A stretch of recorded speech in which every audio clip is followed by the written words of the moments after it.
el índice de la presentación, vamos primero a hablar de alteraciones pupilares, os voy a explicar un poquito lo que sería el defecto pupilar aferente relativo y un poco la anisocoria, cómo reconocerla.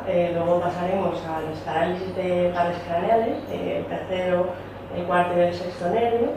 Y por último os hablaré un poco de los diferentes patrones de pérdida de agudeza visual que nos podrían sugerir, que serían más indicativos, de patologías urgentes neuro-oftalmológicas.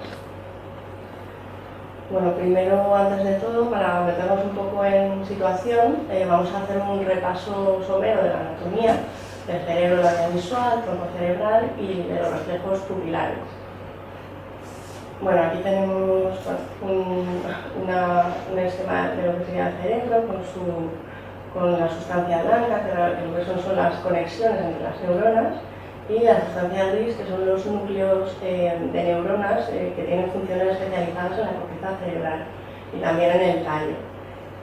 Bueno, es muy importante ver dónde estaría localizado el tronco cerebral, que de aquí van a salir los pares craneales, como vamos a ver, y esta cubierta que hay alrededor del cerebro, que es el líquido cefalorraquídeo que va por dentro de las meninges, que sirve un poco como de colchón amortiguador frente a los cambios de presión y traumatismos también.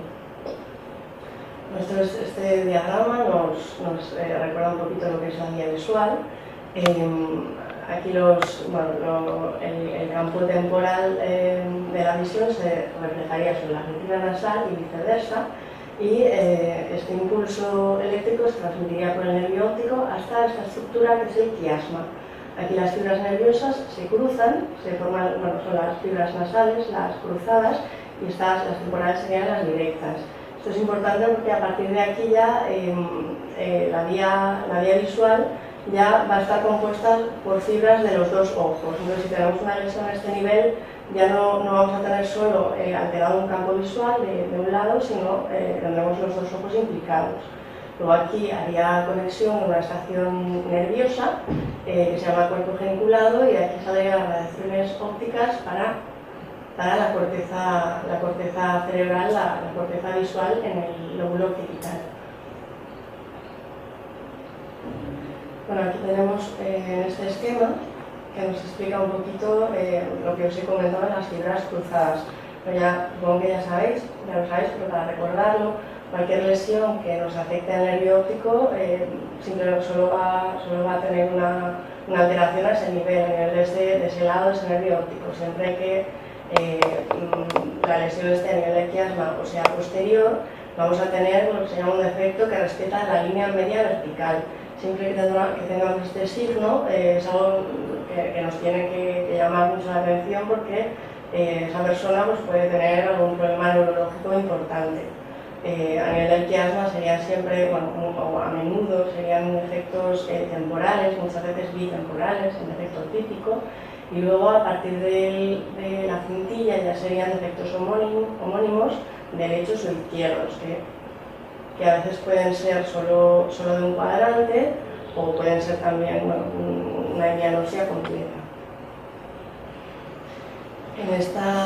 Aquí veríamos el cerebro visto desde abajo con el tronco cerebral, que es que controla todas las funciones vitales, y de este tronco cerebral salen lo que son los pares craneales. De aquí nos interesan sobre todo el nervio óptico, el tercero, el sexto y el cuarto, que son los que van a controlar la motilidad ocular, y el nervio óptico ya sabemos para lo que sirve. Vale, aquí vemos la anatomía, un poquito cómo salen los pares craneales, aquí en concreto el tercero, para entrar en la órbita, por el ápex posterior, y pasa por esta estructura que se llama seno cavernoso, que luego veremos que tiene una cierta importancia. Vale. Ahora, ya os voy a explicar un poquito también por encima la vía pupilar. La vía pupilar tiene una parte aferente, que es la parte que percibe, que percibe la luz, el estímulo luminoso, que viaja por el nervio óptico hasta el quiasma, la cintilla y al tronco del encéfalo, donde hace una conexión con los núcleos del tercer nervio. Y una parte eferente, que es la que reacciona a a esa luz que entra en la primera parte de la vía pupilar, que es la parte motora, reacciona a la cantidad de luz que ha entrado en el ojo para bien contraer o bien dilatar. Y esto lo media las fibras nerviosas del sistema parasimpático, que se llama, que va a viajar con el tercer nervio siempre, esto es importante, y que contrae la pupila, y también mediado por el sistema simpático, que haría lo contrario, dilata la pupila.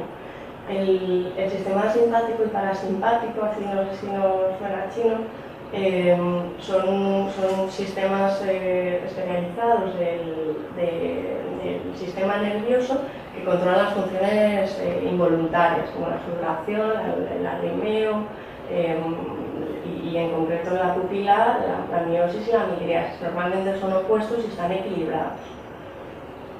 Vale, esto sería una representación esquemática de lo que es el reflejo fotomotor, su parte aferente y su parte eferente, que es la media del parasimpático que contrae.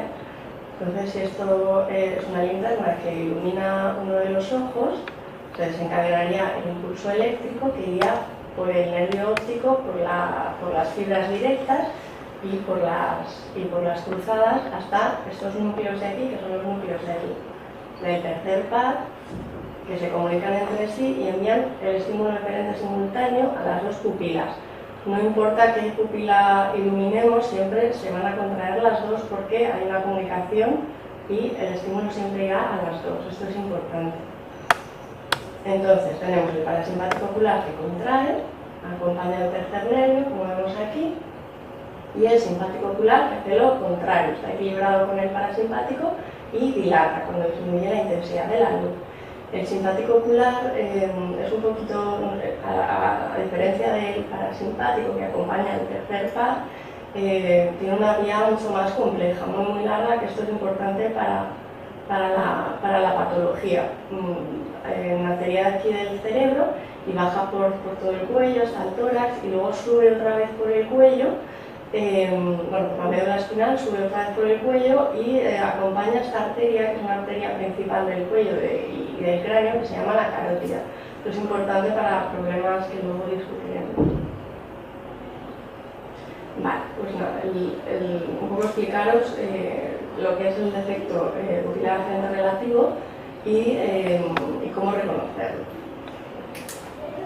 El efecto pupilar aferente relativo de par, como lo solemos llamar, lo que supone es una lesión a nivel de la retina o del nervio óptico. A partir de aquí, como hemos visto que las fibras se cruzan, pues ya se afectarían los dos ojos por igual y ya no sería un de par, que típicamente es algo que afecta a solo uno de los ojos. Lo que veríamos es que hay una menor contracción de ambas pupilas, porque ambas se estimulan, como hemos visto, cuando iluminamos el ojo del lado afectado. Y esto se aprecia, la clave del de par es pasar de forma alternante una linterna de un ojo a otro y observando que en el ojo afectado habría una dilatación, o al menos una dilatación mucho más brusca en el ojo sano, en comparación. Siempre hay que comparar las dos pupilas. Entonces aquí, en este esquema, si imaginamos que este puntito rojo es una lesión del nervio óptico a este nivel de aquí en la cabeza, por ejemplo una neuritis óptica, si estimulamos esta retina con una linterna, se produciría un estímulo, pero este estímulo sería pequeño, sería un estímulo alterado porque tenemos la vía sensitiva alterada, no funciona bien. Entonces el estímulo sería un estímulo pequeñito, de poca intensidad, y la respuesta correspondiente también sería de pequeña intensidad, y la miosis que se produciría sería poca, sería una dilatación, un poco de miosis, pero no mucha. En cambio, si iluminamos el lado sano, aquí el lado derecho, que estaría sano, se produce un estímulo de mucha más intensidad y una respuesta mucho más intensa, entonces se produce una miosis mucho más importante. Esto, si vamos pasando la linterna de un lado a otro, de un ojo a otro, veríamos que hay una diferencia relativa que, bueno, en este vídeo lo vamos a ver un poquito mejor.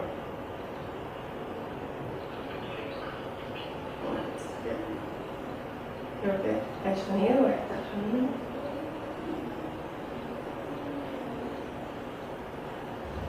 No lo puede hacer.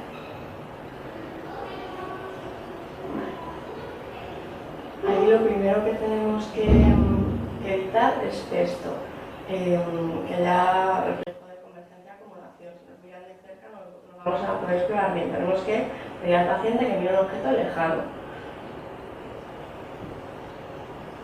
Entonces, primero podemos mirar como el tamaño de las pupilas en luz, en oscuridad, ver que son simétricas. En el LEPAR nunca van a ser asimétricas. La anisocoria, esto no sería algo que veríamos en el LEPAR, sería un hallazgo independiente que no tendría nada que ver. En el LEPAR, por definición, las pupilas no hay anisocoria, no cambian de tamaño. Entonces, iluminaríamos las pupilas. Normalmente la pupila se contrae inicialmente y luego se redilata un poquitito. Contrae y redilata, y luego cuando retiramos la luz, ya vuelve otra vez a su estado normal.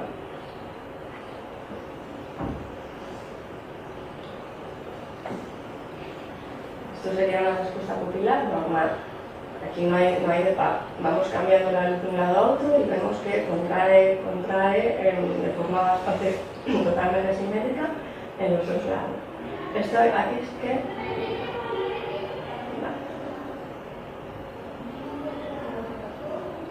Seguimos explorando. Aquí sí de par. Aquí se ha contraído, pero al dilatar aquí, al pasar la luz de este lado, que sería el afecto, sí que vemos que ha redilatado. Contrae bien, redilata. Contrae bien. Vale.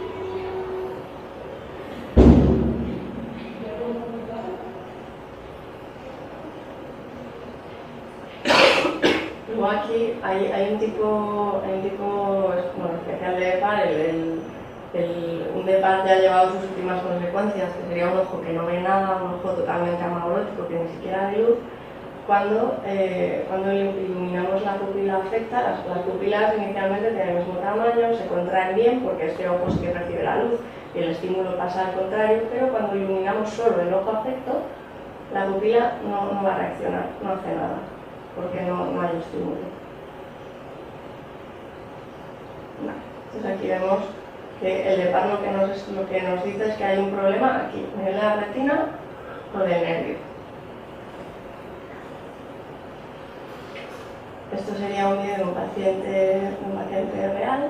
Aquí veríamos un DEPAR muy claro. Esto sería un DEPAR muy claro. Aquí hay una lesión bastante importante, porque se ve de forma muy evidente. Hay veces que no es tan evidente, hay que fijarse un poquito más. Vale, pues nada, para tenerlo claro, lesiones de la retina, que puede ser un DR, porque la retina es la primera estación de la vía visual, son neuronas, o del nervio óptico. Para hacer dos patologías bastante frecuentes, un desprendimiento de retina o un glaucoma muy asimétrico, que haya afectado mucho el nervio de un lado y no tanto del otro, nos van a poder dar DEPAR. Si hay una lesión que es simétrica, un glaucoma muy avanzado en los ojos, no lo tendremos porque esa diferencia relativa no existe. Y otras patologías, una catarata, aunque sea totalmente opaca, defectos refractivos por supuesto, o hemovitreos, no van a dar DEPAR porque la vía visual, las neuronas están ilesas, entonces no va a dar DEPAR, aunque el paciente no vea nada. Vale, entonces ahora vamos a pasar a explicar lo que es la... Sí. Pero si es monocular, sí, ¿no? Si la catarata es monocular, tampoco. Pero si no llega luz a la retina, bueno, a ver, si no llega absolutamente nada de luz, pero normalmente sí que llega algo de luz. A ver si es un hemovitreo absolutamente opaco, que no llega absolutamente nada de luz, una catarata negra, sí que podríamos tener DEPAR. Pero si llega menos luz, no hay DEPAR. Si llega, la catarata normalmente lo que hace es que la luz incluso se refleja más. Al entrar en la retina se refleja una catarata, incluso aunque sea blanca, se puede reflejar más y puede dar un DEPAR del otro lado, porque el ojo incluso percibe que hay más luz, aunque el paciente no vea. Pero sí, es una buena observación. Si no entra nada de luz, entonces porque es cierto que no habrá DEPAR. O sea que sí que habrá DEPAR.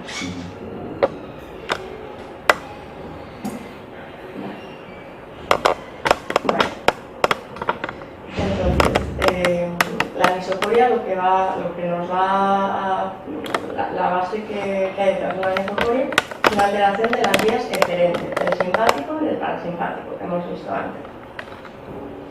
Básicamente podemos tener tres situaciones. La primera, que es una anisocoria que sea más evidente con luz. Aquí la pupila patológica, ¿cuál os parece que sería? En este caso, una anisocoria más evidente con luz. La izquierda, muy bien, porque cuando hay luz, las pupilas lo que tienen que hacer es contraerse. Cuando se contraen, pues estarían alteradas. Cuando la otra posibilidad es que haya una anisocoria que se ponga de relieve cuando apagamos la luz. Aquí la pupila patológica sería la miótica, que no se ha dilatado como le correspondería al bajar la luz.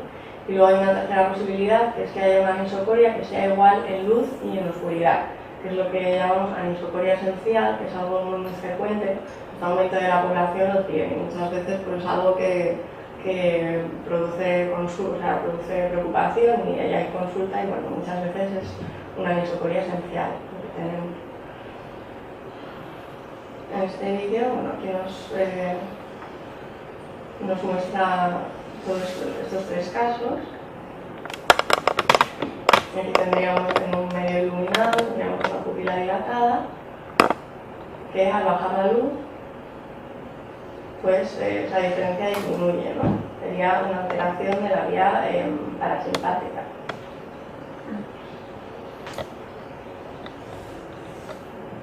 Aquí al contrario, en condiciones de luminosidad, no parece que haya mucha diferencia entre las dos pupilas, pero al bajar la luz, esta no ha dilatado.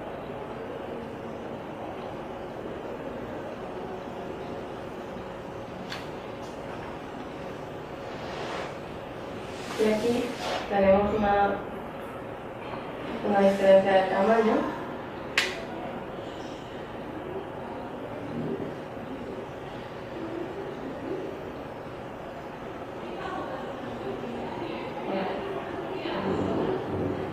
Tenemos una diferencia de tamaño que parece que es constante en luz y en oscuridad y que reacciona bien a la luz. Esto sería una anisocoria esencial. Hay una diferencia de 1 milímetro, 1,5 milímetros, que es constante cuando hay más luz y es constante cuando hay más oscuridad. Por ejemplo, si esta pupila midiera 3,5 milímetros, está a 4,5, así en oscuridad, y en luz mide 1,5 y 2,5, pues vemos que la diferencia se mantiene, ese milímetro se mantiene de diferente, tanto en luz como en oscuridad. Eso sería una anisocoria esencial. Vale. Pues ya entrando en lo que sería la anisocoria, una vez que hemos identificado que es una anisocoria que se hace evidente en condiciones de luminosidad, tendríamos básicamente, sobre todo, ¿no? Salvo en algún caso, cosas muy raras y muy extrañas, tendríamos cuatro posibilidades. La primera que fuera una alteración del músculo del esfínter del iris, que no funcionará bien, que no dilatara porque se ha dañado por un traumatismo, por ejemplo, una midriasis farmacológica, por supuesto, también, y como patología más neurológica, una pupila de Abby o una parálisis del tercer nervio. Bueno, el daño del esfínter del iris normalmente es algo evidente, ¿no? A nada que esperemos al paciente o que le preguntemos un poco por la historia. Un glaucoma agudo, por ejemplo, que veríamos el ojo rojo, el iris está isquémico, no puede volver a contraer. Un traumatismo aquí con la sangre en cámara anterior, el IPEMA, o incluso una cirugía de catarata complicada, que muchas veces cuando ya vemos un caso complicado, pues el iris puede sufrir algún daño durante la cirugía y persiste esa midriasis a posteriori. La midriasis farmacológica también puede a veces parecer muy evidente, porque el paciente lo haya explorado, le haya puesto gotas. La atropina puede durar hasta una semana en algunos casos, pero a veces puede no serlo. Por ejemplo, jardineros que trabajan con plantas, que han tocado plantas que tienen el alcaloide de la atropina de forma natural en sus hojas, y se han tocado el ojo pueden tener esta midriasis. Incluso los parches para el mareo, que también contienen análogos a la atropina, pueden producir, si se los ponen aquí al lado del cuello, pueden producir midriasis de ese lado. Y a lo mejor el paciente no se ha dado cuenta. Entonces, ya entrando en lo que sería la pupila de Addy, la pupila de Addy lo que es una alteración de la inervación parasimpática, por eso la pupila no puede contraer, porque la inervación parasimpática está alterada, que se produce en la parte terminal de la vía, justo en las fibras que van a inervar el esfínter del iris. Por eso el tercer par, el nervio tercer par, que va acompañando a la inervación parasimpática durante toda la vía, no está alterado, porque justo es al final. Es una patología banal, normalmente es un cuadro viral que produce una alteración posterior de esas fibras, sobre todo en mujeres así entre 30 y 40 años, y bueno, no tiene mayor consecuencia. Los signos que vamos a ver es una pupila que está dilatada y fija, no reacciona a la luz, no reacciona de forma muy pobre, de forma irregular, así con movimientos como el gusano. Si vemos la pupila de la lámpara de hendidura, veremos que tiene zonas que están así como planas, que no se contraen en absoluto, y zonas donde el esfínter parece que todavía quiere funcionar, que tienen aquí ya estos quielecitos típicos del esfínter del iris, pero muy irregular. Hay zonas que sí, zonas que no. Eso es muy típico del ADI. Y otra cosa muy típica del ADI es que la pupila, aunque a la luz no responde, al hacer la acomodación, al esperar la acomodación, sí que contrae. Lo hace muy lentamente, además. Es una contracción tónica que se llama. La pupila se queda así como contraída, como contracturada, y luego redilata también muy lentamente. Aquí vemos la parte que se altera. Aquí es el ganglio terminal, el tercer par ya ha salido para inervar a sus músculos correspondientes, y es aquí, las fibras parasimpáticas terminales, donde se alteran. Bueno, tenemos aquí otro vídeo que nos lo explica. Veríamos aquí la pupila dilatada y vemos cómo se contrae lentamente en acomodación, en emergencia de acomodación. Y luego también se dilata lentamente, muy típico del ADI.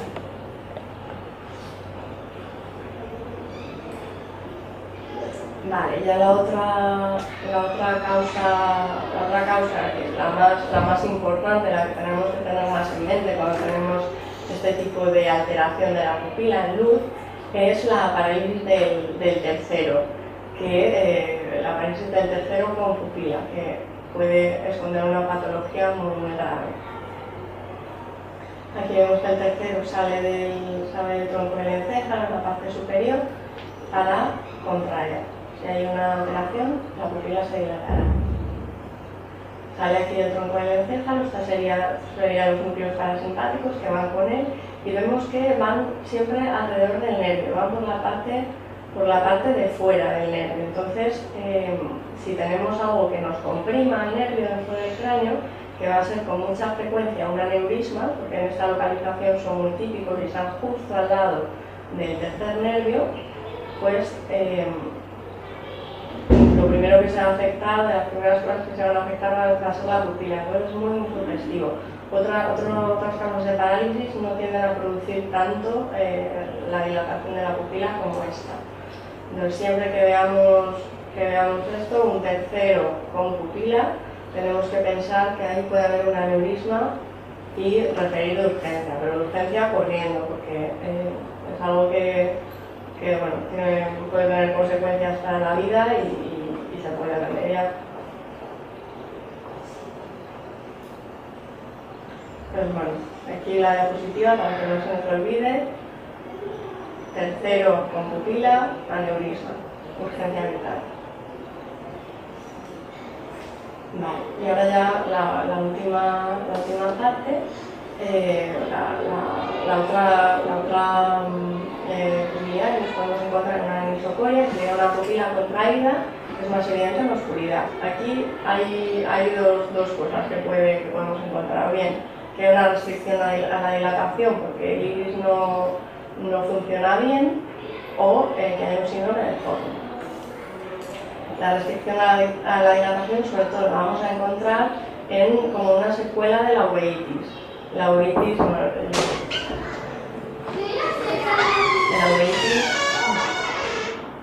el segmento anterior se inflama y se pueden producir lo que se llaman sinequias. Sí.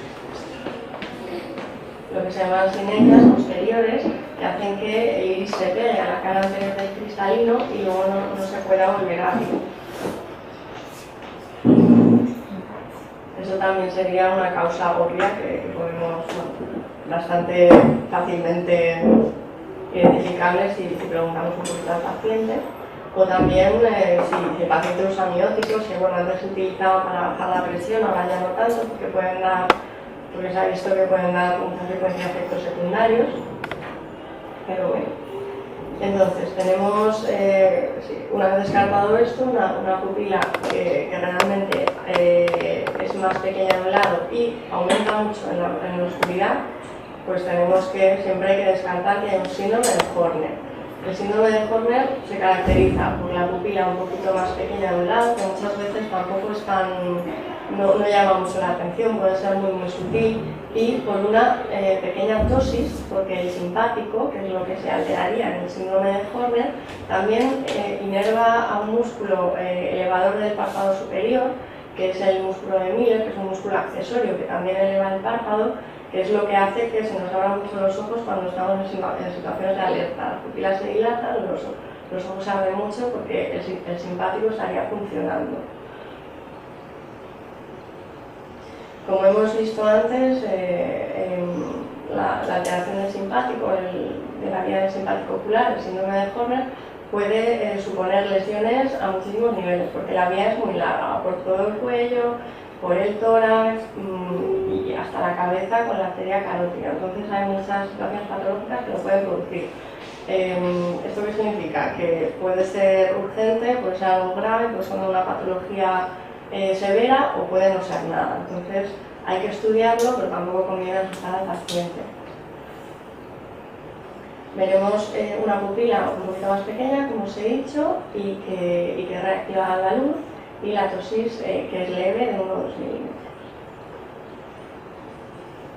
Este sería, aquí sería el lado del síndrome de Horner, pupila un poquitín más pequeña, y lo mismo aquí, un poquitín de ptosis, tampoco mucha, un poquitín más pequeña. Aquí se vería un poquito más porque la luz es más baja en este caso.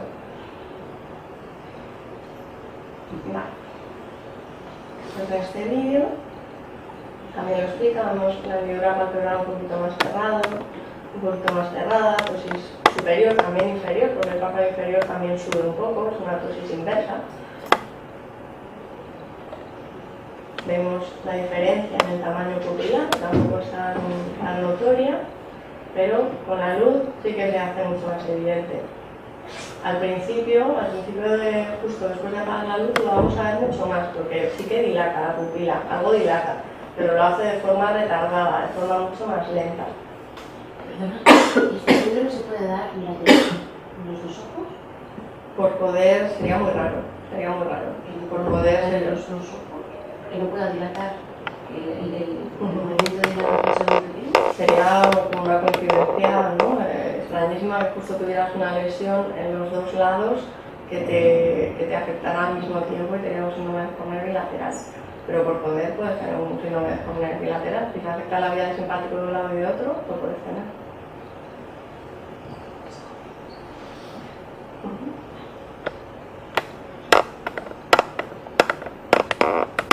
Vemos la disminución de la vía lateral.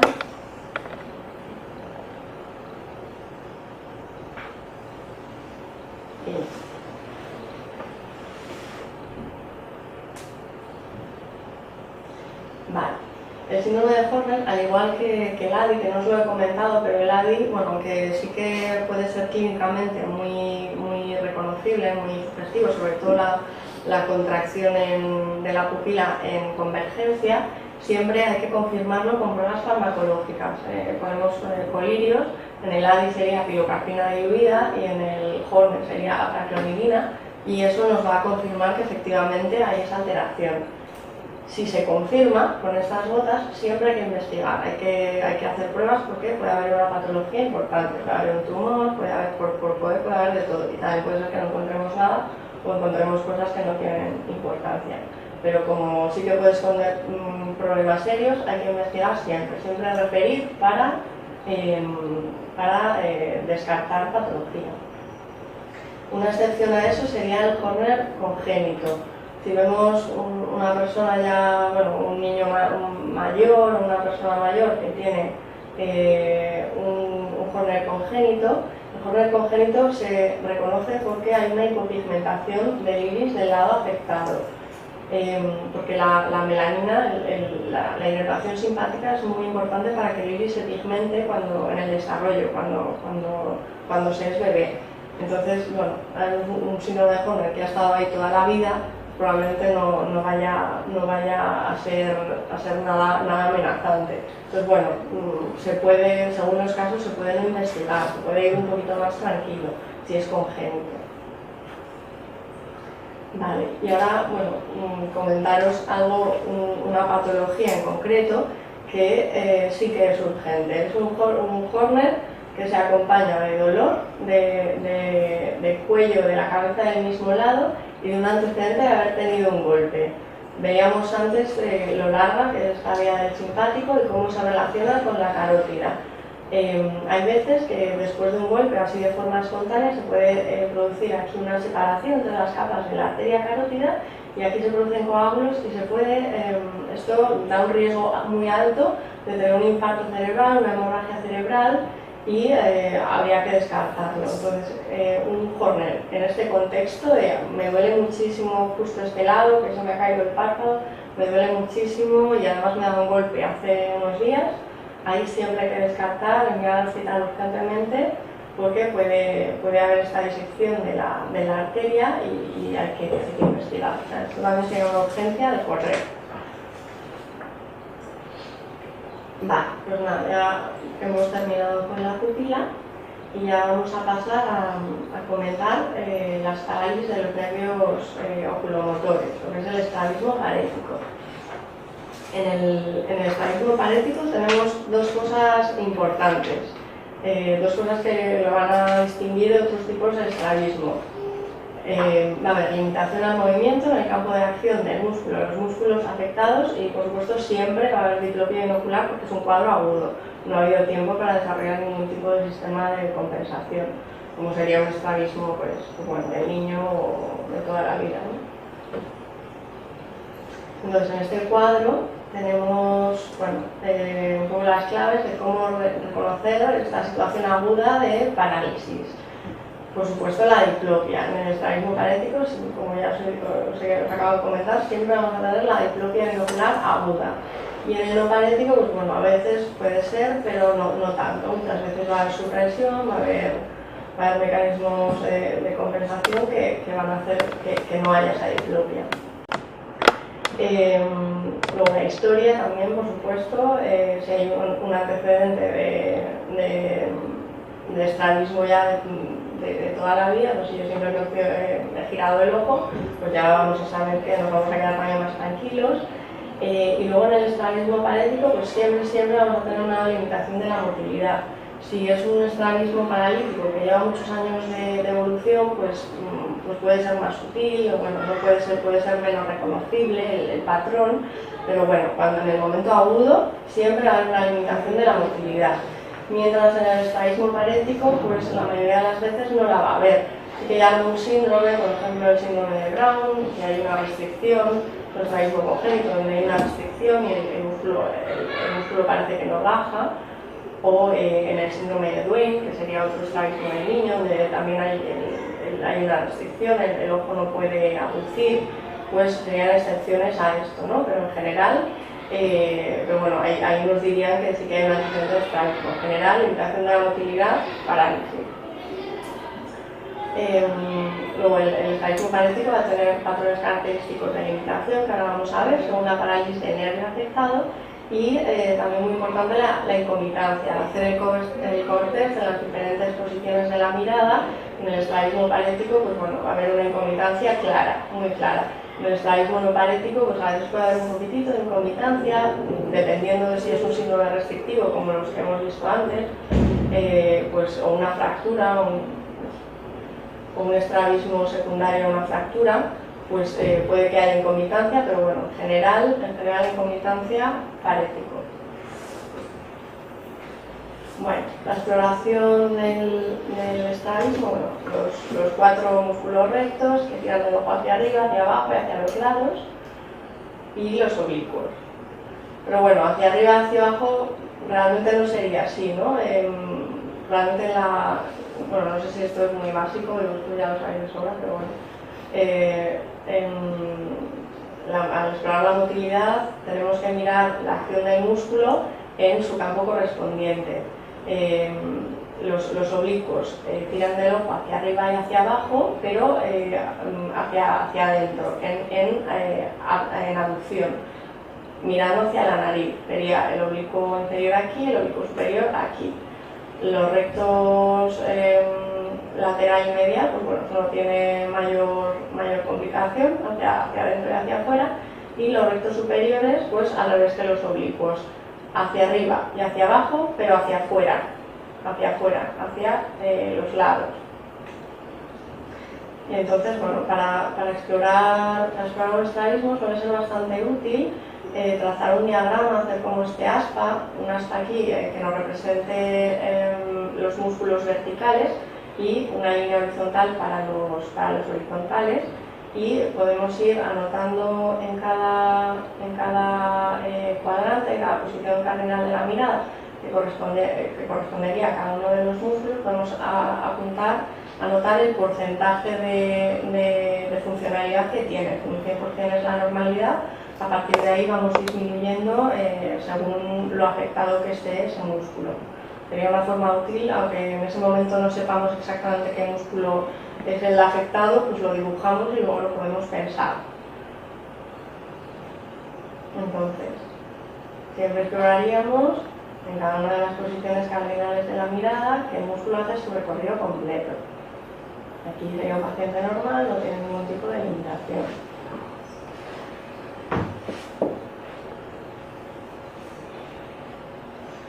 Entonces, ya metiéndonos en la patología, la parálisis del tercer par puede ser o bien completo o bien incompleto.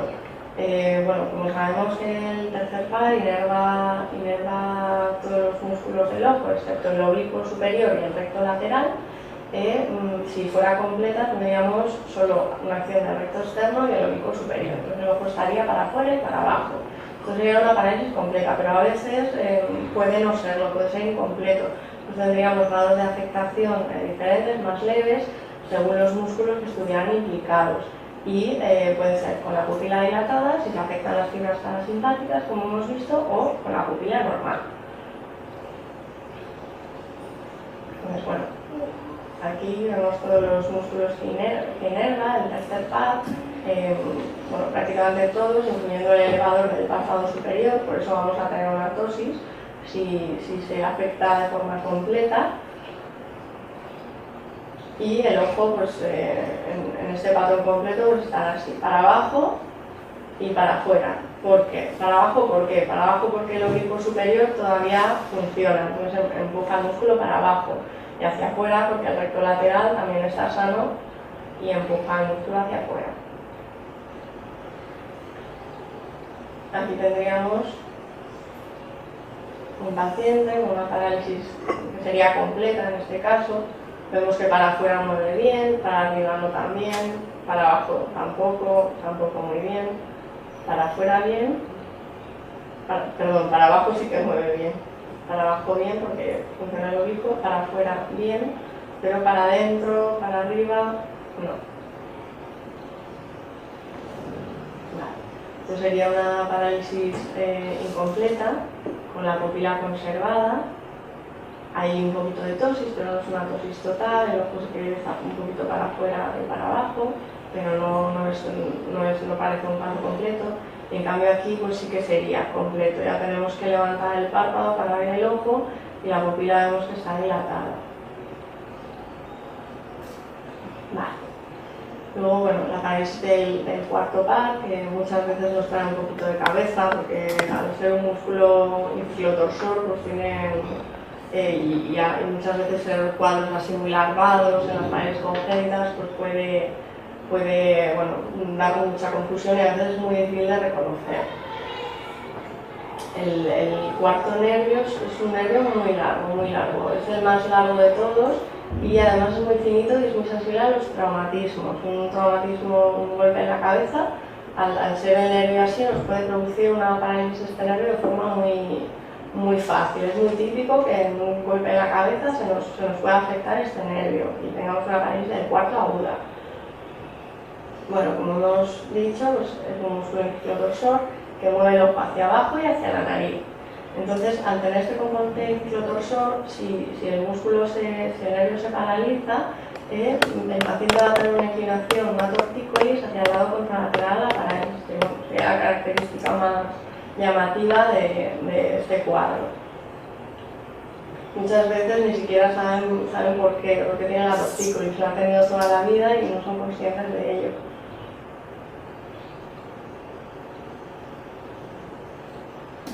Aquí veríamos el cuadro más típico de parálisis de cuarto, que muchas veces yo os digo que va a ser muy sutil. Siempre el ojo lo vamos a tener un poquito en hipertropia,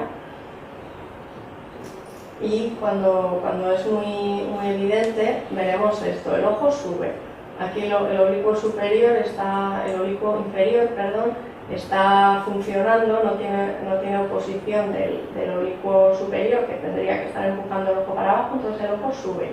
Al mirar hacia adentro y hacia abajo, el ojo no puede hacerlo, entonces se va para arriba. El resto de la motilidad sería normal en principio, a menos que se produzcan, ¿no?, hiperacciones de otros músculos, pero bueno, eso ya sería entrar más en cosas más complejas. Entonces, esto sería un cuadro típico, ¿no?, un caso típico de cuarto par. Aquí vemos el ojo que está en hipertrofia, y eso se nota mucho más cuando se mira hacia la nariz. Y la cabeza está inclinada hacia el lado contrario a la parálisis, hacia el lado contralateral, para compensar esa inclinación. Aquí vemos en la posición primaria de la mirada cómo el ojo está en hipertrofia. Muchas veces no está marcado, muchas veces ni se nota, solo se nota al hacer el coverters. Y esto es muy típico también del cuarto par, esta maniobra, que es inclinar la cabeza hacia un lado y hacia otro. Inclinar la cabeza hacia el lado contralateral a la parálisis, que es la posición que ella ya adopta normalmente para compensarlo, y luego inclinarla hacia el otro lado. Y cuando la inclinamos hacia el otro lado la estamos molestando muchísimo, porque este ojo sube. Aquí la diplopia aumenta muchísimo. Eso es lo que se llama la maniobra de Wielczewski. El ojo, la hipertrofia aumenta mucho al inclinar la cabeza del mismo lado de la parálisis. Entonces, bueno, estos pacientes lo que nos van a decir, como que el ojo tiene problemas para mirar para abajo y para adentro en convergencia, pues el problema que van a tener sobre todo es que no puedo leer. Cuando leo se me desdoblan las letras y bueno, no soy capaz.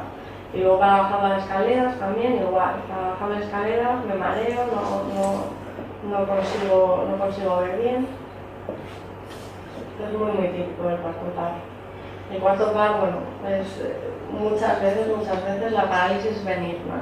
Sobre todo si vemos si el paciente nos dice que en las fotos de toda la vida sí que sale con el cuello inclinado, pues eso es muy sugestivo de que es algo congénito, que se ha ido alargando durante toda la vida y de pronto se ha descompensado. Vale. Finalmente el sexto par viene por aquí también por el tronco del encéfalo, por la parte de abajo, y nos inerva el recto lateral. En el sexto par lo que vamos a tener es una endotropia y una diplopia horizontal. Creo que es el más fácil de reconocer de todos ellos, porque el ojo claramente está hacia adentro. Muchas veces el ojo parético no es el que está más hacia adentro, porque bueno, por la ley de Sherrington, el otro ojo, bueno, sí, dependiendo del ojo fijador, si está fijando el ojo parético, el otro ojo, pues el músculo yunta, pues va a tirar mucho, entonces el ojo todavía se va a desviar más. Bueno, saber que puede ser un poquito difícil saber qué ojo es el afectado. Pero bueno, mirando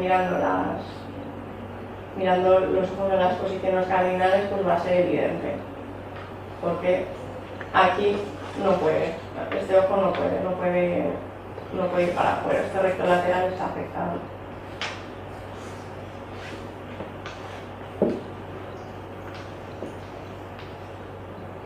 Aquí el único problema es este. Bien para acá, bien para arriba, para abajo, pero para afuera no puede. Aquí sería una parálisis completa porque ni siquiera pasa la línea media. Muchas veces sí que puede pasar un poquito la línea media, pero no llega a hacer todo el recorrido completo del recto lateral. Bueno, esto sería un caso de parálisis del sexto par. Vemos aquí en la posición primaria de la mirada, está el ojo está fijando con el otro y el ojo parético está un poquito en endotropia. Al mirar para la derecha, donde tendría que actuar el recto lateral, no, ni siquiera pasa la línea media, y al mirar para la izquierda, sin ningún problema. Aquí también hay alguna cosa que os llame la atención en este paciente, aparte de la paresia, de la parálisis. ¿Ptosis? ¿Y aquí las pupilas son iguales? No, está tiene un punto de miosis. Este paciente también tiene un síndrome de Horner asociado a la parálisis.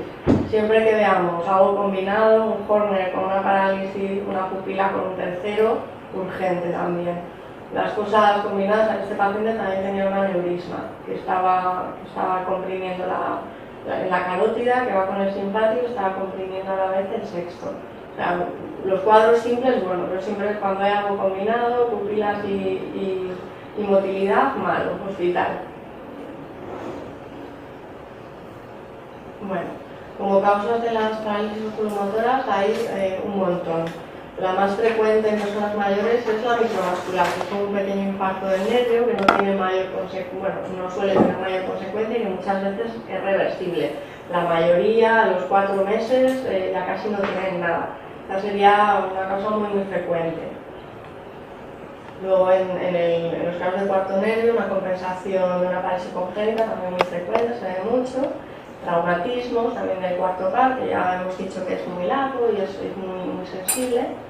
Y bueno, luego un montón de causas comprensivas en el cráneo, tumores, también la esclerosis múltiple en las personas jóvenes, el sexto nervio, infartos cerebrales, hipertensión intracraneal, que nos daría un sexto bilateral. Bueno, hay un montón. De aquí quedarnos con que hay muchas causas y muchas pueden ser banales. O sea, que tampoco conviene asustar al paciente porque, bueno, puede ser algo importante, pero también puede no serlo. O sea, simplemente hay que mirarlo. Y, por supuesto, aneurismas. Pero bueno, esto ya lo hemos comentado. Cuando hay pupilas implicadas, eso sí que hay que correr. Vale, y luego, finalmente, comentaros sobre las parálisis combinadas. Cuando hay nervios y pupila, malo, pero cuando hay parálisis combinadas, varios nervios afectados, un tercero con un sexto, o la órbita directamente congelada, que el ojo no se puede mover en ningún sitio también, bueno, como ya os podéis imaginar, malo. Aquí detrás de la órbita, aquí debajo estaría la órbita, tenemos una estructura que es el seno cavernoso, que es como una especie de venas que recogen la sangre del cráneo a ese nivel, y esto sería la famosa glándula pituitaria o la hipófisis, que está aquí también detrás del puente de la nariz, detrás de los ojos, entre los ojos, y esta estructura contiene a la vez todos los nervios. Es un sitio por donde pasan todos los nervios que mueven el ojo y que también contiene la carótida. Si patologías de esta estructura, que básicamente pueden ser de la hipófisis o de estas venas, una trombosis de estas venas, son patologías que pueden ser muy graves y muy urgentes, y si nos dan una parálisis de todos estos nervios, pues también es un cuadro que puede afectar al pronóstico vital. Pero bueno, esto es por mencionarlo, pero sería muy difícil encontrarnos en la práctica clínica de un óptico con este cuadro. Pero bueno, saber eso, parálisis combinadas también, malo.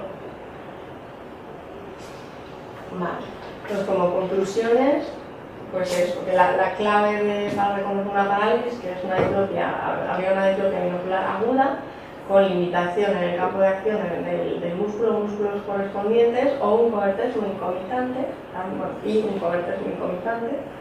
Siempre que veamos esto tenemos que referir para estudio, siempre, y con mucha urgencia si hay pupila dilatada o limitación, o si se asocian otros signos. Y a pesar de todo ello, a menudo la causa es benigna, o sea que tampoco conviene asustar al paciente. Vale, pues nada, ya hemos acabado con motilidad y ahora ya lo último, para acabar, os voy a comentar un poquito otros tipos de urgencia neurooftalmológica que van con pérdida de agudeza visual. Bueno, patrones de pérdida de agudeza visual que pueden indicar patología urgente. Lo que más puede esconder, el patrón de pérdida de agudeza visual que más puede esconder algo urgente es un patrón de pérdida súbita. De repente me he quedado sin visión. Aunque también voy a comentar la pérdida visual a lo largo de horas o días. Si tenemos un paciente que llega y nos dice, bueno, pues de repente he perdido la visión de un momento para otro, o vale, esta mañana he perdido la visión y ahora no veo nada, lo veo todo a oscuras. Lo que tenemos que pensar es que ahí ha habido un infarto. No es que sea lo único que nos puede pasar, pero tenemos que pensar que hay un infarto que ha destruido la retina, la ha dejado, o el nervio óptico, la ha dejado isquémica, y por eso tenemos este cuadro. Ahí tendríamos una foto de una oclusión de la arteria central de la retina con su mancha rojo cereza, es algo muy típico aquí. Esto sería una retina totalmente isquémica, sin sangre, esto es una retina normal, más rosadita. Aquí tenemos incluso un trombo en un vaso. Y este paciente no verá nada, o quizás vea un puntito de luz a un lado. O también, otra cosa que puede pasar es que tengamos un infarto del nervio óptico. A nivel de la cabeza del nervio óptico, lo que se llama neuropatía óptica isquémica anterior o novella. Cuando hay una oclusión de la arteria central de la retina, es importante porque precisa un estudio urgente, porque lo que está pasando es que hay una lesión que está lanzando émbolos hacia el cerebro y este pues, nos ha llegado al ojo. Entonces, igual que ha tenido este problema en el ojo, puede tener también un ictus agudo y se puede quedar pues, con lesiones neurológicas importantes. Entonces, habría que hacerlo. Tampoco no es una cuestión de horas, no es una cuestión vital, pero que habría que mandarlo rápidamente al hospital para que le vayan haciendo el estudio. Y la otra cosa que nos puede suceder es que el nervio óptico se ha infartado. Esto esconde sobre todo dos problemas. Lo que se llama la noia, la neuropatía óptica isquémica anterior no arterítica, que sería, digamos, la parte benigna, o la arterítica, que sería la maligna. Esa es la que siempre tenemos que descartar cuando tenemos una noia, y ahora veremos por qué. La noia no arterítica típica no suele esconder patología sistémica ni nada que haya que investigar, simplemente se produce porque tenemos un nervio óptico que ya está predispuesto por su forma. Suelen ser personas hipermétropes, nervios así con las fibras nerviosas muy compactas, sin excavación, y son personas que suelen tener hipotensión arterial o que están muy tratadas para la hipotensión arterial. Esta forma de infarto de nervios es la más leve. Muchas veces te dirán que de repente han perdido el campo visual de superior o inferior. No veo por abajo, no veo por arriba, y al decirles que te miren la cara, dirán, pues no, te veo solo de los ojos para arriba o solo te veo de la nariz para abajo. Eso es bastante sugestivo de este cuadro. Lo que se llama una pérdida de campo visual altitudinal. Y bueno, este cuadro tiene un tratamiento aceptado que realmente sea útil. Este sería el defecto que tendríamos, un defecto altitudinal.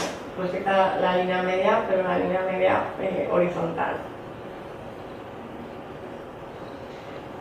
Y luego la hermana mala de la noia no arterítica sería la arterítica, o también llamada enfermedad de Horton, que también es lo mismo. Vamos a tener un infarto del nervio, pero la base fisiopatológica es diferente. Lo que pasa es que hay una inflamación de las arterias de la cabeza y el cuello, que a veces se engrosa muchísimo, como vemos en este caso, y estas arterias que están inflamadas se ocluyen, se van ocluyendo, y una zona que se afecta muchísimo es aquí en los nervios ópticos, la vascularización, las arterias ciliares posteriores cortas, que se llaman, que vascularizan la cabeza del nervio óptico, se inflaman y se ocluyen. Entonces nos dan infartos que pueden ser devastadores, que el paciente a menudo se queda sin visión de ese ojo totalmente. Son normalmente personas ancianas que pueden tener malestar general. Es muy raro que esto sea joven, esto es algo que solo pasa en personas mayores. A partir de 70 años, casi siempre. ¿Por qué esto es tan urgente? Pues porque estas arterias que se han cerrado en un ojo, en cuestión de horas se pueden cerrar en el otro ojo. Entonces ese paciente hay que mandarlo al hospital inmediatamente para poner corticoides que pueden evitar que pase esto. Entonces es una urgencia neurooftalmológica mayor. Ya no vital, pero bueno, el paciente se puede quedar ciego y lo podemos evitar. Entonces un paciente que de repente se quede sin visión mayor, rápidamente al hospital. Otras causas de pérdida de agudeza visual súbita y completa también hay otras, ¿no? Esta no sería la única, el infarto. Un hemovítreo también nos puede producir esto, que serían personas diabéticas, que tienen retinopatías proliferantes, por neovasos, y si el vítreo se llena de sangre, pues no va a haber nada tampoco. Pero al menos va a haber luz, normalmente verán luz. Y no tendrán de par, a menos que sea un hemovítreo absolutamente denso y una hemorragia brutal, que no suele ser el caso, no tendrán de par. Mientras que en estos casos siempre van de par, y va a haber un de par súper claro. Y otra causa también sería la oclusión de vena, que es como una especie de oclusión también, cuando es muy intensa, después de ser un cuadro leve, pero si es una oclusión de vena muy grave, también puede dar una pérdida visual bastante profunda y también nos dará de par y puede incluso simular una oclusión de arteria, aunque el paciente suele ver algo suele ver, no es como en la oclusión de arteria que no ve nada. Vale. Entonces, como conclusión de este tipo de pérdida de agudeza visual, monocular, súbita y completa, la conclusión es que esto nos tiene que sugerir siempre que hay un daño profundo de la retina o del nervio óptico, salvo en el caso del hemovítreo. Siempre habrá de par en el caso de que haya este daño de la retina o del nervio óptico, y siempre será necesaria la valoración urgente por el oftalmólogo para descartar las causas más severas. Vale. Ya bajando un poquito en urgencia, bajando un poquito en severidad, otro patrón de pérdida de agudeza visual sería, cada vez veo menos a lo largo de horas o días, voy perdiendo visión, o bien central, que sería la edema exudativa, que sería una ausencia oftalmológica relativa, tampoco no pasa nada porque se espere un día ni porque se espere dos. Y pérdida de agudeza visual a lo largo de horas, pero con una cortina que va aumentando, que se extiende hacia el centro, de la periferia, cada vez veo menos, al principio veo una mancha aquí, ahora ya casi me tapa, desprendimiento de retina. Muchas veces va a ser esto, cuando nos describen ese tipo de síntomas, desprendimiento de retina. Esto sí que es una urgencia oftalmológica, más tampoco cuestión de horas, de porra, pero habría que ponerse en manos del oftalmólogo ya para ir operando, para programar la cirugía lo más pronto posible. Y otro tipo, ya entrando ya en cosas más neurológicas, otro tipo de pérdida visual también un poquito diferida en el tiempo, pero bastante rápida, sería la neuritis óptica. Es una inflamación del nervio óptico. Lo que vamos a tener es un dolor profundo al mover el ojo, eso es muy típico de la neuritis óptica y suele ser en personas jóvenes. A menudo se relaciona con esclerosis múltiples, también vamos a tener de par, y muchas veces, si tenemos por ejemplo la lesión aquí en el fondo de ojo, no se verá nada. A lo mejor el oftalmólogo no ve nada, tú lo exploras, el fondo es normal, le haces una retinografía, se ve todo bien, pero cuando le exploras el defecto pupilar aferente va a existir. Y sobre todo, algo muy típico de la neuritis óptica y de otras neuropatías ópticas es que se altera más la visión de colores que la agudeza visual. Al enseñarle las láminas de Shigala, aunque a lo mejor tiene de un 0,8, un 0,7, pero va a estar muy alterado, casi no va a distinguir. La neuritis óptica típica normalmente no da una pérdida visual enorme, suele ser algo más discreto en general. Y bueno, luego ya otros casos de pérdida visual que ya no serían urgentes, pues bueno, catarata, madre seca, miopía, maculopatía miópica progresiva, retinopatía dialética, pero bueno, eso ya no tiene relevancia. Entonces, las verdaderas urgencias neuroftalmológicas que tenemos que tener muy claro, porque es cuestión de horas, que ese paciente tiene que, cuestión de horas, cuanto antes tiene que ir al hospital, son parálisis del tercer nervio con pupila dilatada, un síndrome de Horner con dolor de cabeza, con un dolor de cabeza, con antecedente de traumatismo, o bien un Horner asociado a una parálisis, un Horner que está combinado con dolor o tiene otras cosillas, muy urgente. Una anoia perítica, que bueno, nosotros no lo vamos a poder diagnosticar, pero si hay una pérdida súbita monocular en un paciente mayor, pues tenemos que pensar que puede ser eso y tiene que irse rapidito para el hospital. Y una órbita congelada, que bueno, ya sería más raro que lo encontramos. Parálisis múltiples, dolor de cabeza.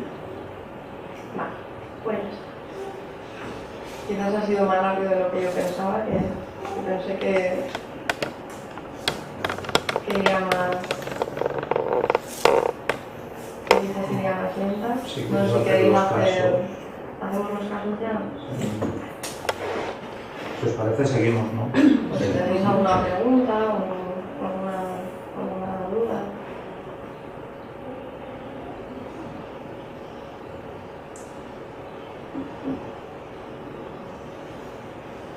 Porque además está habiendo más incidencias de esclerosis múltiple últimamente.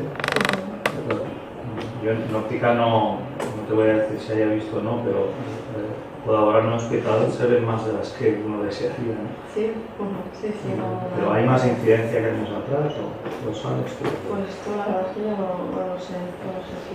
Bueno, Bernardo está haciendo un estudio de múltiples. Bueno, cuando te acercas más a donde hay problemas, pues después te pones como nervioso cuando viene cualquiera que se para un ojo y esclerosis múltiple. Y entonces, como has comentado, si había más incidencia o no. No sé, esto la verdad que yo en la práctica clínica no lo veo. Sí que los ves, pero... Bueno, yo es que hay un hermano, la verdad que digamos de todo, ¿no?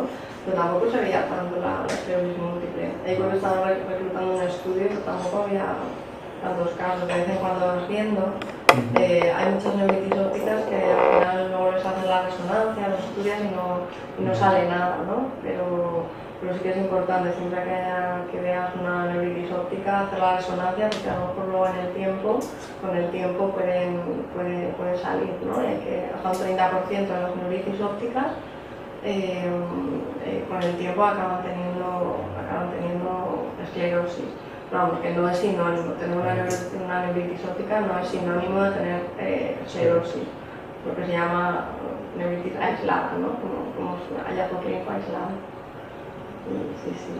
Y bueno, luego la esclerosis múltiple muchas veces también se manifiesta como parálisis, sobre todo el sexto par. Por eso a eso me referías. Sí. Una pregunta de las anisocores esenciales que podemos encontrar en la práctica clínica habitual más fácilmente. Una vez las ves y el paciente pretende evaluar más a fondo si realmente solamente es una anisocoria esencial. La intervención es por parte del oftalmólogo de confirmar que no haya otro problema o realmente acostumbra también a intervenir en el neurólogo con otro tipo de bromas. Que va, de hecho, el neurólogo no sabe, yo creo que no sabe mucho de esto, ¿no? El estudio de las farmacológicas, tenemos muchas veces la anisocoria esencial puede aumentar en oscuridad, entonces puede hacernos la diferencia, puede aumentar en oscuridad y puede incluso confundirse con un Homer a veces. Igual un párpado tiene un poco de tosis también, coincide que tiene un poco de tosis porque lleva lentillas, se le ha caído un poco el párpado, se le ha aflojado un poquito el elevador, la colonosis del elevador, una tosis por otra causa que no tiene nada que ver y puede confundirse. Entonces, eso con las pruebas farmacológicas lo descartaríamos. Ponemos el polioato de aclonidina, entonces se tiene que producir una amiliasis reversa, si fuera un Horner, ¿no?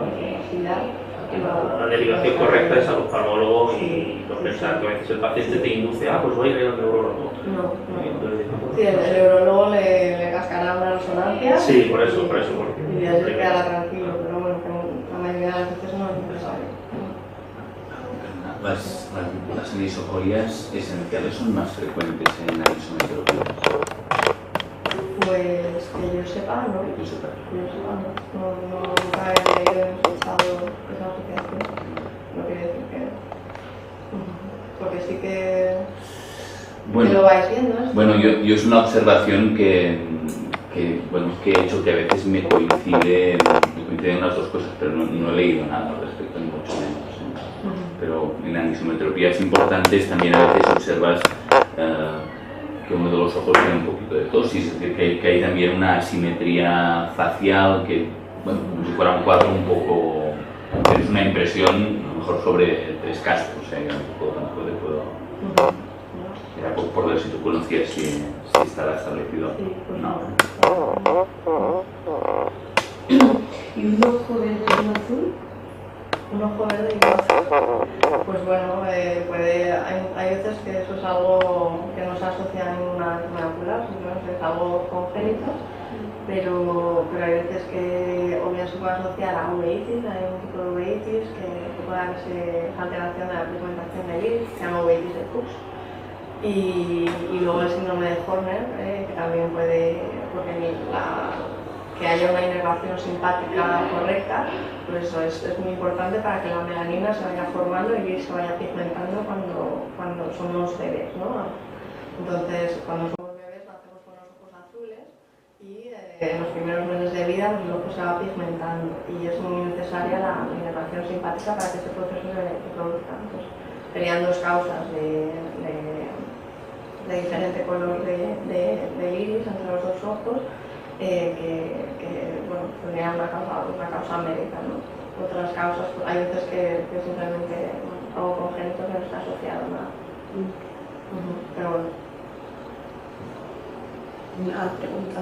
Cuando os viene un niño así que le aparece un súbita presenta un estrabismo intermitente, ¿qué es lo que le hacéis?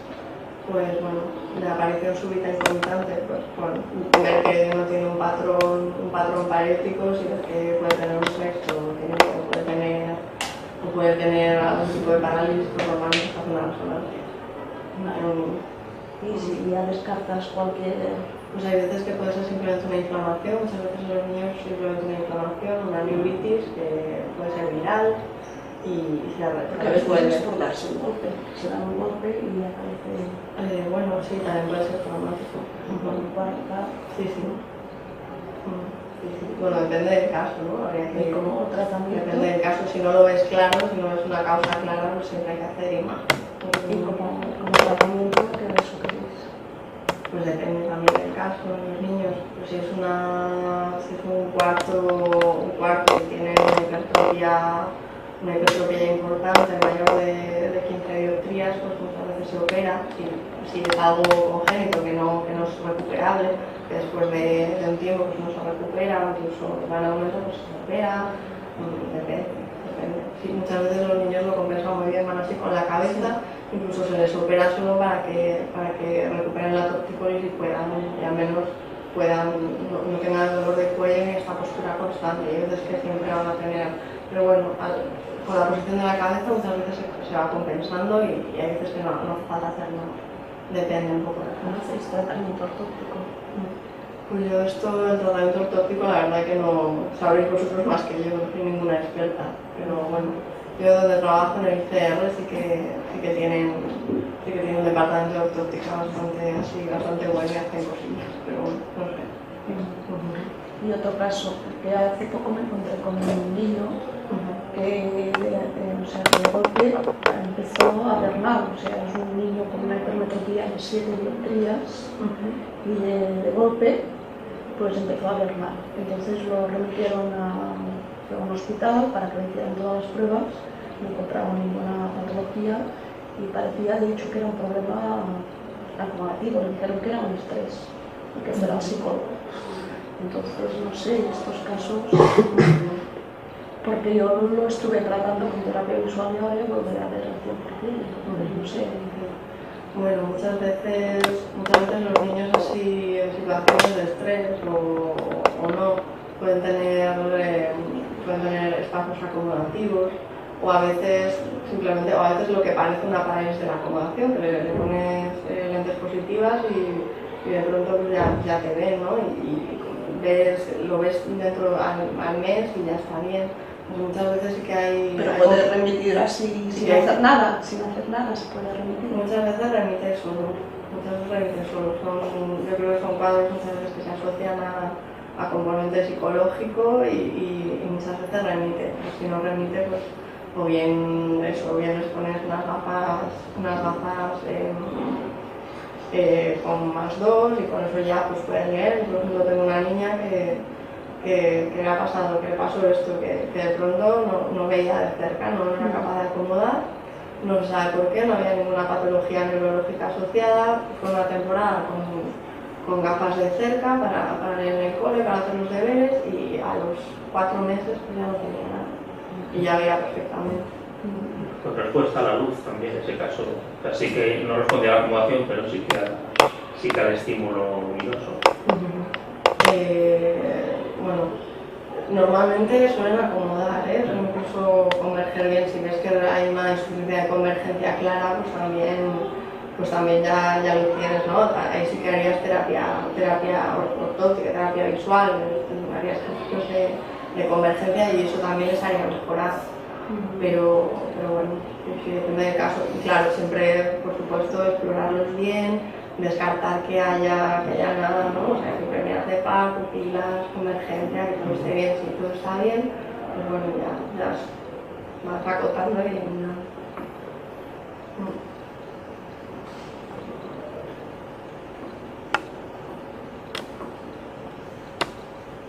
Pasan los casos, si quieres.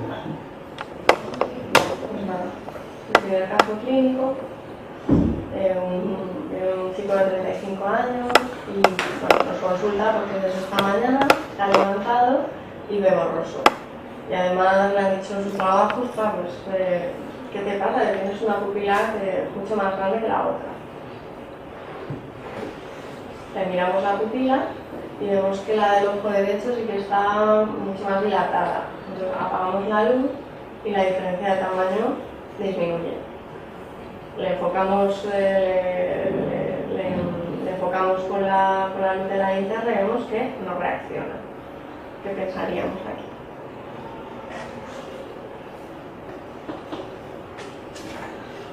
Bueno, la vía aferente, ¿no? La vía aferente. La vía aferente en principio sería el nervio óptico, ¿no? El que ve luz. Sería más bien la vía aferente, la vía de... porque no, como no puede contraer, sería más bien la vía aferente, pero bueno. Este sería el aspecto que tendría, la pupila un poquito más dilatada, en condiciones de luz, ¿no? Que esta pupila debería de contraerse, mediado por el parasimpático, pero no se contrae. Bueno, y la otra sí. Y la otra sí. Entonces, bueno, ¿qué podríamos preguntarle en este momento? ¿Qué podríamos descartar? Una pupila que no es capaz de contraerse, que está midriática, ¿qué podríamos decirle? Probar a ver si contrae con la acomodación. Podríamos hacer eso.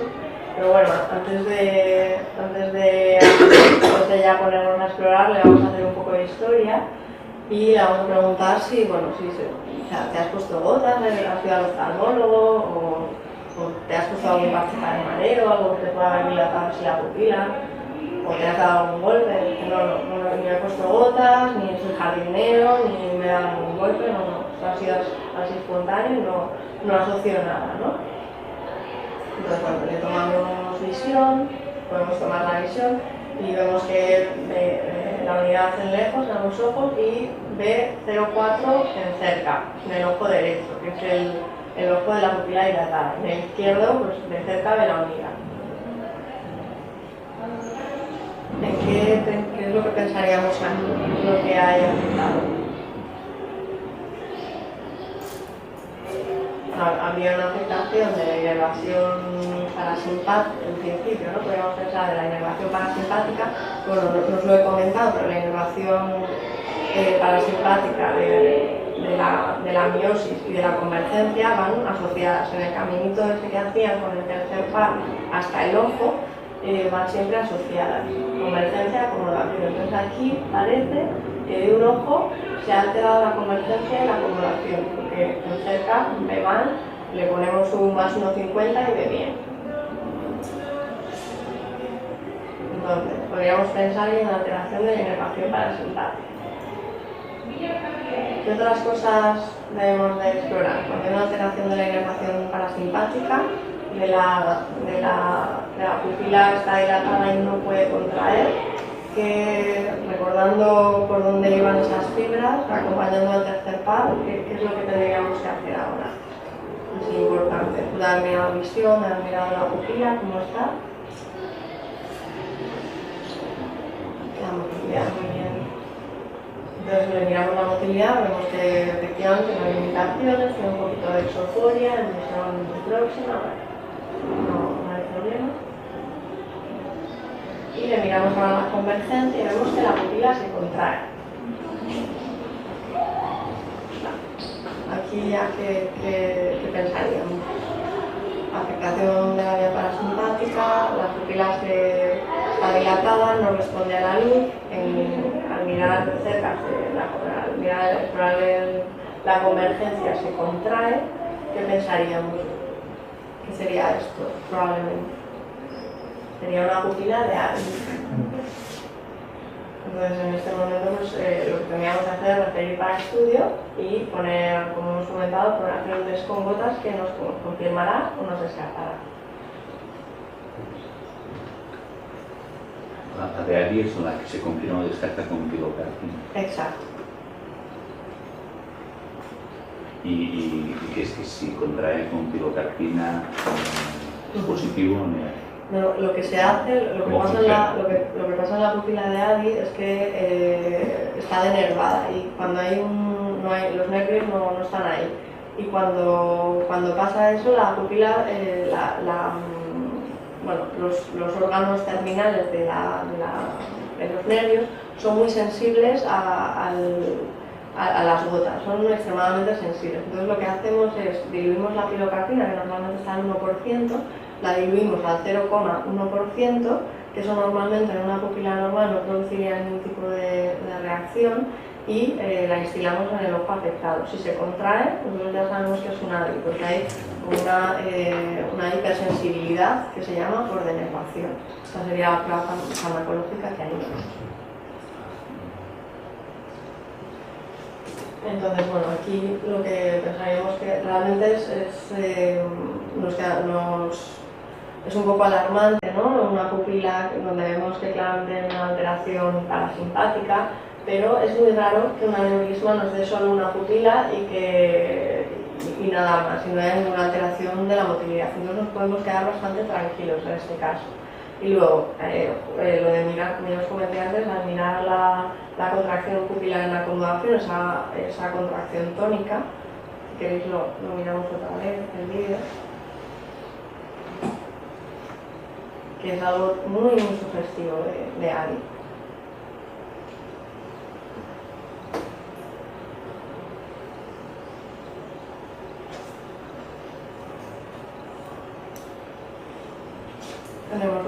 pupila dilatada, le hemos enfocado con la luz, no nos dilata casi, o dilata así de forma así como muy, no nos contrae, perdón, casi, o contrae de forma así como muy irregular, como un movimiento de gusano. Y le hacemos mirar de cerca y dilata lentamente, o sea, contrae lentamente, y luego redilata otra vez lentamente. Esto es muy típico de la ley.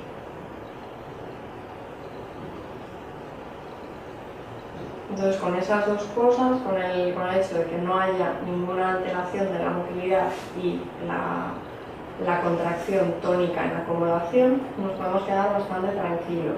Igualmente tendríamos que mandar al paciente para confirmarlo con el test de la pilocarpina, pero nos podemos quedar bastante tranquilos y bueno, pienso que es algo benigno. O sea, sabemos que es Ali, pero ya está ahí, se queda.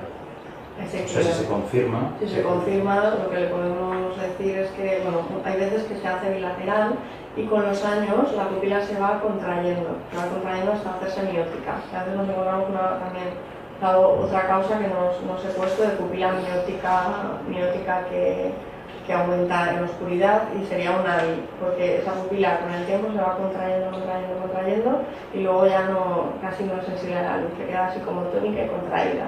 Que al principio estaba tónica y dilatada, con los años se queda tónica y contraída. Y bueno, normalmente hay veces que puede dar problemas acomodativos, pero mucho menos que la luz, porque las fibras parasimpáticas que median la acomodación son mucho más abundantes, hay una proporción de 1 a 40 que las de la luz, entonces aunque se afecten algunas, normalmente la mayoría quedan sanas y puede acomodar bien. Pero hay veces que también te pueden decir que es borroso, es que veo borroso de cerca, unos ojos que no veo, y bueno, una temporada con lentes positivas de cerca pues puede ir bien. Lo que has comentado de la queja que dice veo borroso desde el principio de la mañana, pero generalmente sería borroso de cerca, o sintomatología de cerca. Sí, exacto. Más bien, ¿no? Sí. Pero bueno, siempre debe hacer una pupila dilatada y otra... Sí, puede haber, sí. El paciente muchas veces no son tan analíticos, ¿no? Sí. Que dicen, es que veo borroso, ¿no? Y tienes tú que investigar. Entonces, si es una denervación, no es recuperable. No es recuperable. Entonces incluso lo que puede pasar, porque es como, no se sabe muy bien por qué pasa, suele ser un cuadro viral, una reacción al cuadro viral, probablemente autoinmune, y puede afectar al otro ojo con los años. Es raro que sea simétrico, hay veces que puede pasar en las dos pupilas a la vez, pero muchas veces con los años se puede afectar la otra pupila. Entonces la idea es, bueno, se puede afectar, puede ser que te pase lo mismo en el otro ojo, y a veces incluso los reflejos osteotendinosos, al explorar los reflejos con el martillo, también están alterados. Porque es una alteración así un poco de las fibras parasimpáticas de todo el cuerpo, pero bueno, que no tiene consecuencias. Y es más prevalente en mujeres. Es más prevalente en mujeres jóvenes. Como la mayoría de las enfermedades autoinmunes por otra parte. Por eso, sí. Pero bueno, realmente no se conoce la causa.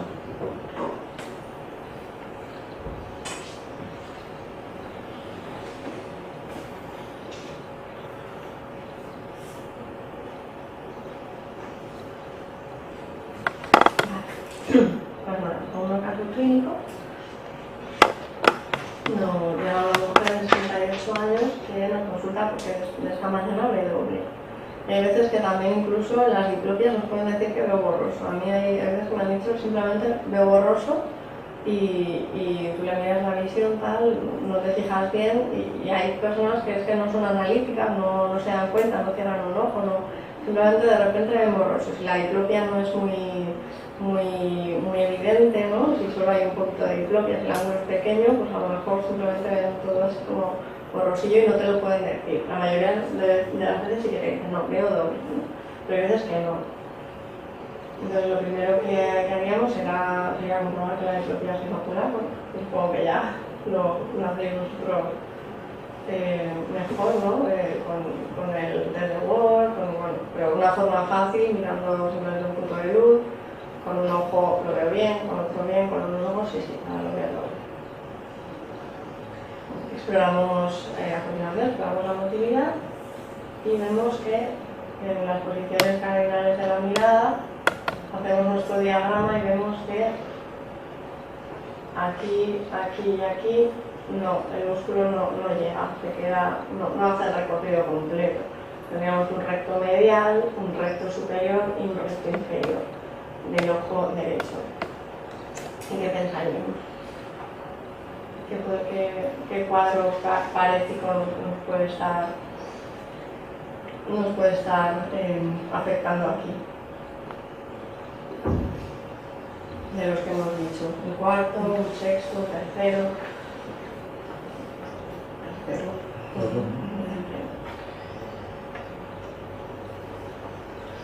Pero de hecho el paciente no tiene ptosis. El párpado quizás está un poquitín caído, pero no tiene ptosis completa.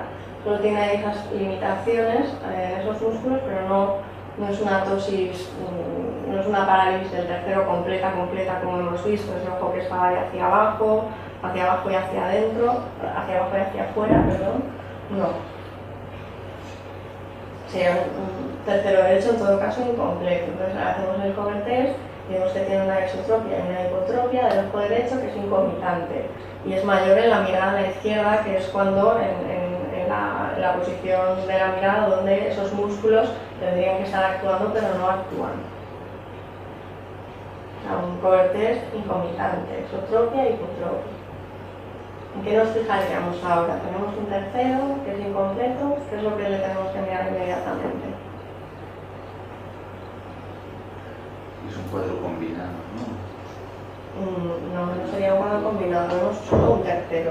El tercero, como hemos visto, inerva pues, el elevador del párpado superior, el recto superior, el recto inferior, el oblicuo inferior y el recto medial. Entonces nos puede afectar a todos los músculos. Sería solo un tercero de ese ojo, en principio, porque no sería combinado porque el sexto sí que Combinado con pupilas. Sí, sí, vale, con sí, pupilas. vale, es que la pupila no está afectada, vale, perfecto. Pues las pupilas también son isocóricas, son normorreactivas, entonces bueno, suspiramos un poco y decimos, bueno, parece que no, por lo menos no le tengo que mandar por ir a urgencias. ¿Qué le diríamos ahora? ¿Qué le diríamos? Que tiene que acudir urgentemente al hospital corriendo, que tiene que consultar con su oftalmólogo o neurólogo en las próximas 48 horas, o que se espere una semana y si los síntomas todavía no han remitido, pues que reconsulte. ¿Qué os parece así más adecuado que le podemos decir? Sí, se golpea la segunda, ¿no? En todo caso, ya que nos avisas de que no sostengo con las pupilas. Ya me delataba. Sí. Vale. Pues de hecho le podríamos decir las dos cosas, o bien que consulte si realmente, bueno, dependiendo de cómo funcione, de cómo sepamos que funciona el sistema, ¿no?, en nuestra área de salud, o bien que consulte las próximas 48 horas, si la cosa va a ir rápida, o si no, pues venga, pues que ya vaya urgentemente al hospital y que ya le vayan poniendo ya en estudio, en tratamiento. ¿Y esto por qué? Porque realmente sí que una parálisis normal y corriente, que no tiene ningún criterio de urgencia, normalmente no se va a hacer por la imagen inmediatamente, normalmente. Pero en este caso es un tercero. Y un tercero hemos visto que siempre hay que descartar aneurismas porque está en esa localización tan conflictiva ahí al lado de esa arteria que se puede dilatar. Y acaba de empezar, la parálisis acaba de empezar ahora mismo, es desde esta mañana y es incompleta. Entonces puede ser que en los próximos 3 días, 3-5 días, la pupila se nos pueda afectar. Entonces, en este caso concreto, habría que vigilarlo. Si fuera una parálisis completa, que ya el párpado estuviera caído, el ojo estuviera para afuera y ya no hubiera más evolución, y viéramos que la pupila está normal, pues nos quedaríamos más tranquilos. Pero en este caso es incompleto y acaba de empezar. La pupila todavía se puede afectar. Entonces aquí habría que vigilarlo. Este sería un poco una excepción a lo que hemos dicho. Cuando un tercero es incompleto todavía, aunque la pupila todavía no veamos ninguna alteración evidente, mejor vigilarlo en las próximas 48 horas, o si no, pues que vaya a urgencias y ya está. Y perdona, y este tema que alguna vez lo hemos comentado, ¿cómo remitimos? O sea, tú dices, si conocemos el funcionamiento de nuestra área de salud, decimos, corra usted y pasa a urgencias, le damos un documento y que anotamos que realmente pueda serviros. Sí. Que pueda servir. Pues yo creo que lo mejor es describir lo que vemos, o sea, sin avanzar diagnósticos, que igual dirán, bueno, y que atrevido, ¿no? Decir que también se puede asustar el paciente incluso, bueno. Yo creo que simplemente describir lo que vemos. Lo que veo es una diplopia, lo que hay es una diplopia aguda, que de corte concomitante podemos incluso dibujar este esquemita con las acciones en las posiciones cardinales de la mirada y decir qué músculos están alterados y pues una cruz menos o al 80% de su motilidad, o una cruz menos, no acaba de subir el ojo, no acaba de hacer el movimiento, y eso anotarlo en una esquemita y ya está. Y ya está. Con eso ya se tienen que apañar. Y eso yo creo que es de mucha ayuda, de hecho.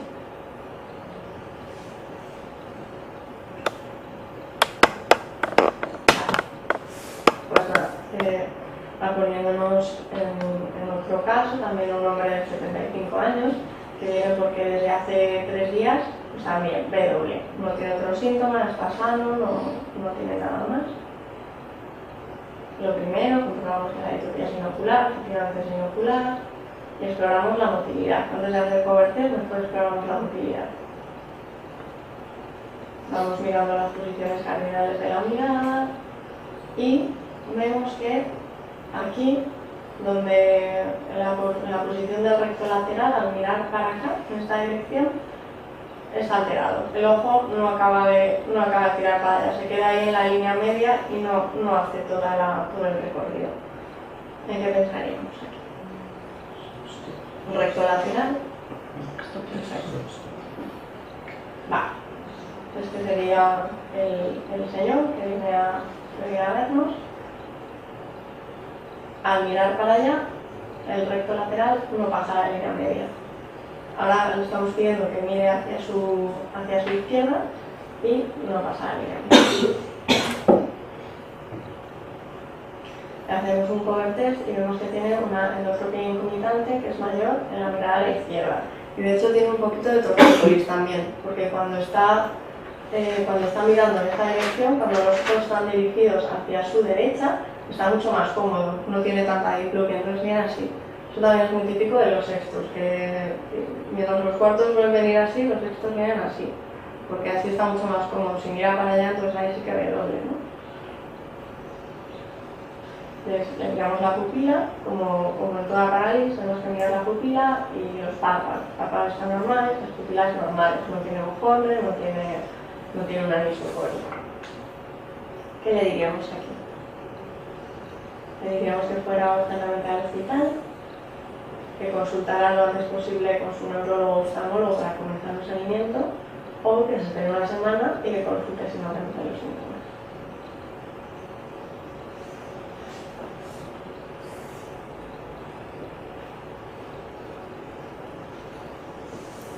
Bueno, pues aquí también le diríamos esto, que consulte lo antes posible con su oftalmólogo para comenzar el seguimiento. Luego que vaya, te dice, bueno, pues es que mañana no me viene bien o pasado no puedo, porque, bueno, pues vale, mañana no, pero tiene que hacerlo rápidamente.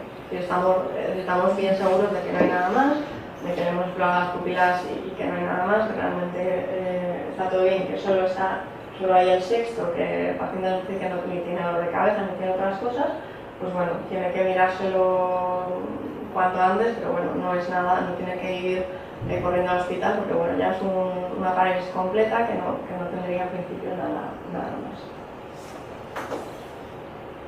Vale. Por último, una chica de 28 años que también nos consulta porque desde esta mañana también de doble, no tiene otros síntomas. Sí que está un poco gordita, es una chica bastante obesa. Compramos la distrofia binocular, esperamos motilidad y vemos esto. Ojo derecho, recto lateral, no llega. Ojo izquierdo, recto lateral tampoco llega. ¿Qué es esto? Y los ojos están en endo. Es una diplopia aguda, es binocular. Ella no había tenido nunca estrabismo, le preguntamos por historia en la infancia de algún problema, nunca ni había visto doble, ni había cruzado nunca los ojos, esto no me ha pasado nunca. Sí que tengo un problema de sobrepeso, pero aparte de esto no me pasa nada más. ¿Qué sería esto? Así por el patrón de motilidad, si el recto lateral no acaba de tirar, ni en un ojo ni en otro, por definición sería, ¿qué es lo que sería? Simplemente sin meternos en qué puede ser, ni qué patología puede estar detrás ni nada, sería un sexto, en principio bilateral. Eso es lo que nos tiene que sugerir, un sexto bilateral. ¿Endocrino, tiroides, todo eso? Algo que no has explicado y que tenía que haber explicado es que, bueno, el sexto bilateral lo he mencionado de hecho de pasada, pero el sexto bilateral es algo que es muy sugestivo de hipertensión intracraneal. La hipertensión intracraneal es un aumento de la presión del líquido que tapiza, que da sostén al cerebro, lo que os había explicado en la primera diapositiva aquí. Este líquido que va todo alrededor, que se llama líquido cefalorraquídeo, que va todo alrededor del cerebro y también por dentro de las estructuras cerebrales, hay veces que puede aumentar de presión, es lo que se llama la hipertensión intracraneal. Y esto, bueno, puede aparecer por múltiples causas, por tumores, pero normalmente el tumor daría más clínica que la propia hipertensión, pero a veces puede aparecer sin ninguna causa, sobre todo en chicas jóvenes y obesas. Da hipertensión intracraneal. Y esta patología con la hipertensión intracraneal daña el sexto nervio, que el sexto nervio sale por aquí, en esta zona, entonces se queda comprimido. Cuando aumenta tanto esta presión de líquido, se queda comprimido y se quedan comprimidos los dos nervios de los dos lados. Entonces vamos a tener esta parálisis de sexto bilateral. Pero bueno, ya sin meternos en por qué es, va a ser una parálisis en una persona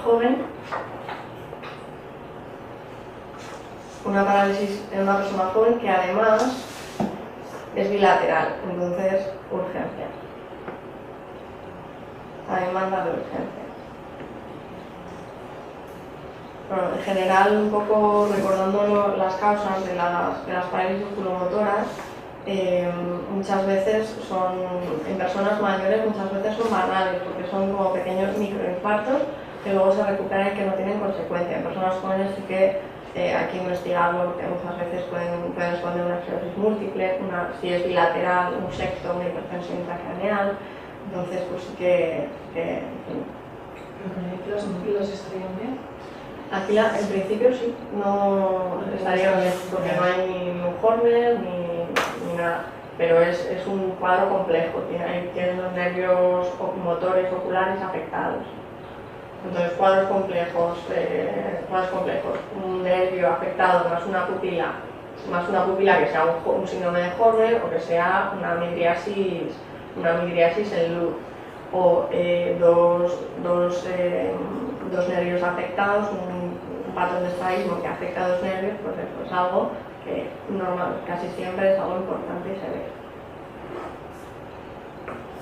Pues ya está, eso sería todo.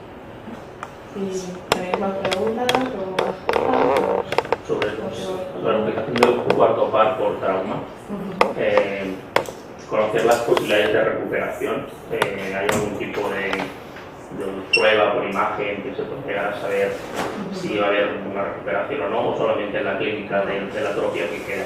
No, simplemente se espera, normalmente se espera hasta 6 meses, 8 meses, un año, y si ya no se recupera, pues bueno, ya se trataría. Y realmente lo que es una lesión de las fibras del nervio. Sí, realmente hay sí. trauma en las fibras del nervio. Entonces, la recuperación, ¿en base a qué se da? Pues en base al propio nervio que vaya estableciendo esas fibras que se han interrumpido, se han cortado, pues el nervio va produciendo otras conexiones alternativas y a veces se puede llegar a reinervar, se puede recuperar. A veces si el daño ha sido muy profundo, pues no, pues ya no. Vale, y la reinervación que sería de fibras, más que nada de tener conexiones nuevas con la parte muscular, más que creación de fibras nerviosas nuevas.